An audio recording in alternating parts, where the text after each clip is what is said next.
YouTubers? Mike Martin's here, Mike Martin's channel. Just hanging out in my garage doing some projects. You can catch up on some of my project videos if you want.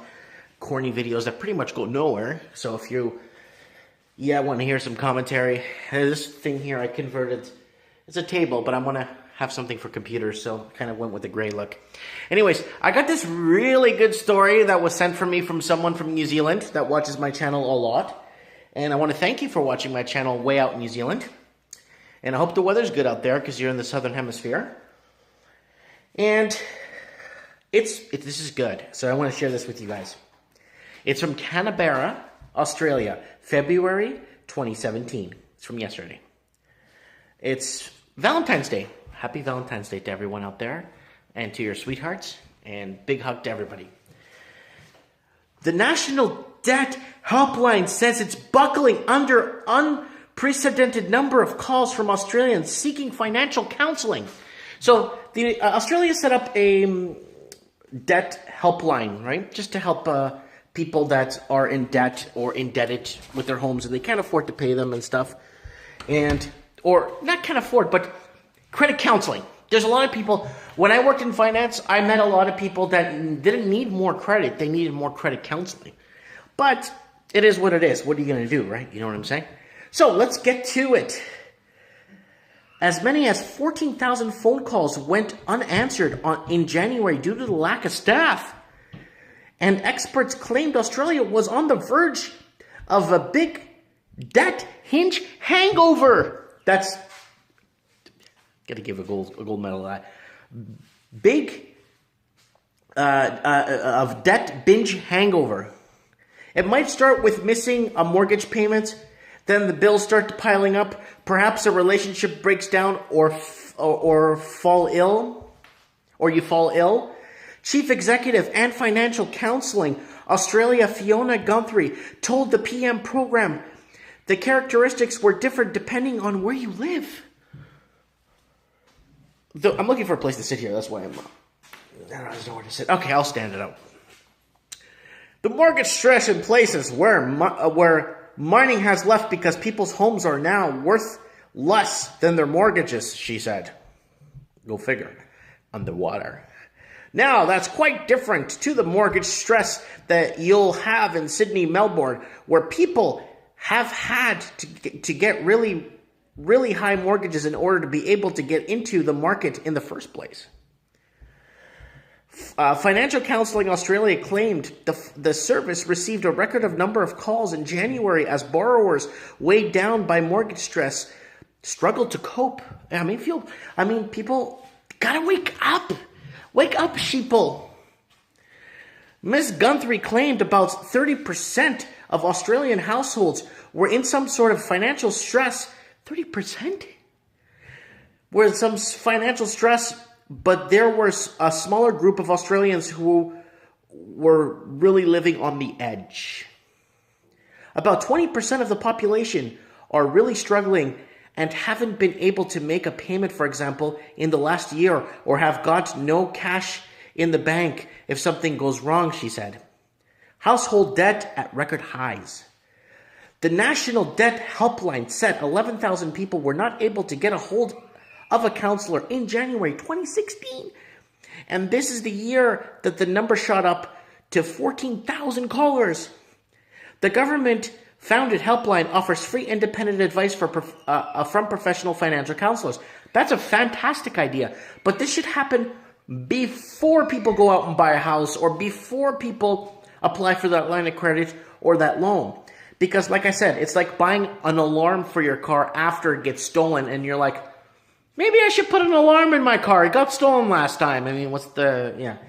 But yeah, and people, don't be afraid to ask your friends, colleagues, co-workers for help. To ask, not financial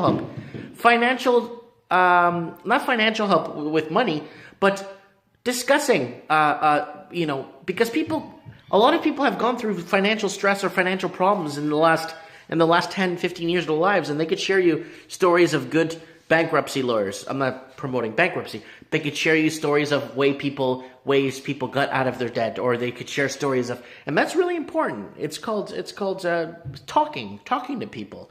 People don't do it nowadays, but let's continue here. The National Debt Helpline has 5 tips for getting utility bills under control.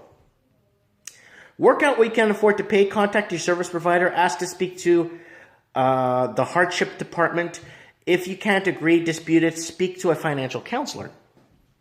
Financial counseling in Australia called on both the government and commercial banks for help. We are going to go through a debt hangover in Australia because the household debt is at record highs, Ms. Gumphrey said.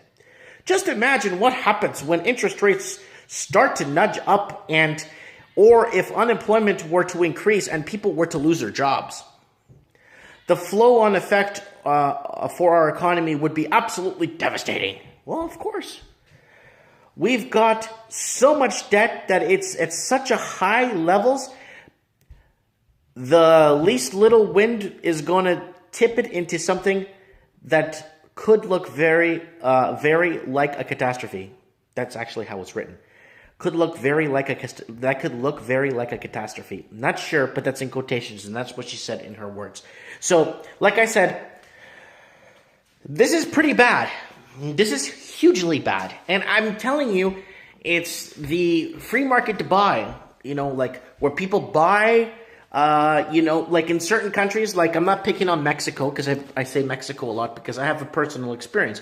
When I went to Mexico, I wanted to really buy this beautiful house. It was close to the beach. It was in a local town, all locals.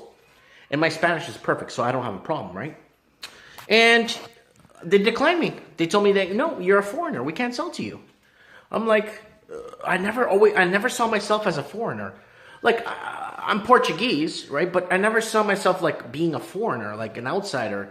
I always felt welcome. But when I was in Mexico, they're like, no, you're a foreigner. We can't touch you. We don't want you. I'm like, but I just want to buy a house and have a place to come. I want to have a place to come and visit when I'm, vacationing and stuff. Just stay here for a few months of the year. No, you're a foreigner. Can I get a bank account? I was like, nope. Can I apply for citizenship? Nope. Like dual citizen, right? Like have two citizenships. Nope. I'm like, huh. Then I spoke to a lawyer in Mexico, which a really good friend of mine lives in Cuernavaca, Morelos. There's a state in Mexico called Cuernavaca. Morelos is the capital, and Cuernavaca is the capital. Morelos is the state. I'm sorry. And he told me, he's like, he looked into it. He's like, wow. He goes, I never thought a Canadian would have so much trouble purchasing land in Mexico. I mean, I never saw you guys as a threat or something, but no, that's how it is. And that's what I said. They're afraid that I'm going to come up, buy land, and then I'm going to bring my uncle and my aunt and other people and end up buying the whole town eventually. And they're afraid of losing their sovereignty or their way of life, their language, everything they've worked for, or everything they've accomplished, or everything that they've created for themselves. And that's what is happening right now in a very big, grand scale to all the English-speaking countries. You know what I'm saying? I got out of that mess in Vancouver. There was a huge liberal fiasco mess out in Vancouver. I had to get out. I couldn't raise my kids there.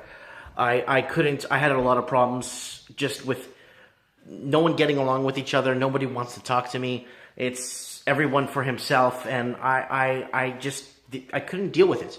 So now I'm here, and if you look at some of my older videos, and I have a section in my videos called "Living the Dream." I ended up buying a house for under $300,000. It's got many bedrooms, almost 11 bedrooms if you count every room as a bedroom. It's got 3 living rooms. It's a really well laid out house. It's really good to go. It got very little to no maintenance when I moved in, and it just paint it and organize it. But I really wanted to put this out there for the, I really feel for the Australian people, because a lot of them wanted that dream of owning. A lot of them wanted that what their parents and grandparents had, right? And the people that suffered the most in Australia are the Australian propers. So it's Australian proper. People from Australia, Australian citizens, are the ones that are suffering the most. And it's really sad, that their own countrymen are suffering. You know what I'm saying? But my prayers. I have my prayers. I have Australia in my prayers every time, and I really hope that things. The government there needs to put, like I said to you guys, waste solutions. I have other videos I made. Watch them. put a foreign tax on for foreign investors from all over the world that want to invest in Australia, put a foreign vacant tax on vacant homes, 5% of the home's value every year, do another tax, 15% foreign buyers tax like they did here in Canada, to protect people, to protect Australia's interests, right? You know, I think it's very important that Australia keeps its sovereignty and keeps its way of life, because it's like here in Vancouver where I live, it's like, what does it mean to be Canadian anymore? What does it mean, you know, like, what is it Canadian, you know, like, what is, it's really hard. Now I'm living in Canada proper, I'm living in a small cowboy town. Now I'm seeing what Canada, you know, everyone waving at each other, everyone happy to see each other. I love it. I walk into the hardware store, everyone's standing around talking, all the customers all around talking in circles with each other, and then I just go up to a random person, I'm like, hey guys, what's up? They're like, hey, how you doing? What's your name? I'm like, I tell them my name. Oh, yeah, that's good. How you doing? Oh, what are you working on? I'm like, oh, no, I'm just looking for handles for my cabinets. I'm like, oh, what did you do? I'm like, people humble and sincere and actually, you know, enjoy life, you know, and mind you, when you own a house that's worth under $300,000, your debt load is very little, right? So I did it. I made the move. Watch my videos and see what I did. It's under my Living the Dream section. Under my video section, it's called Living the Dream. Watch what I got going on. The house I bought for under $300K. People are astounded. I'm like, no, you leave major cities, you leave big cities, you start to find that once you start networking with people, you get offered jobs. I was offered 2 jobs today. Two decent jobs. That was an apprentice working for some company that needs somebody for plumbing, but it's commercial plumbing, and they need an apprentice to start at $22 an hour. I'm like, but I'm already almost 40, right? So it's good for my stepson, my kids when they get older, right? And then I got offered another job at the Home Hardware. They're like, hey man, do you know we're hiring? Would you like a job? You know, it's not that hard, and talk to customers and learn where the product is. I'm like, no, I'm okay. I appreciate that, you know, but if I need a job, I'll come back and see you guys. It's very nice, you know. But I mean, I go into the city and it's like no one talks to each other. Anyways, that's another topic. Australia, I have you guys in my prayers. Watch some of my older videos if you're from Australia and New Zealand. I did some pretty good ones there. And let me know what you guys think about this help hotline. Comment below on the help hotline. I mean, it's heartbreaking. Anyways, comment below. Let me know. Thanks for watching, guys. Bye.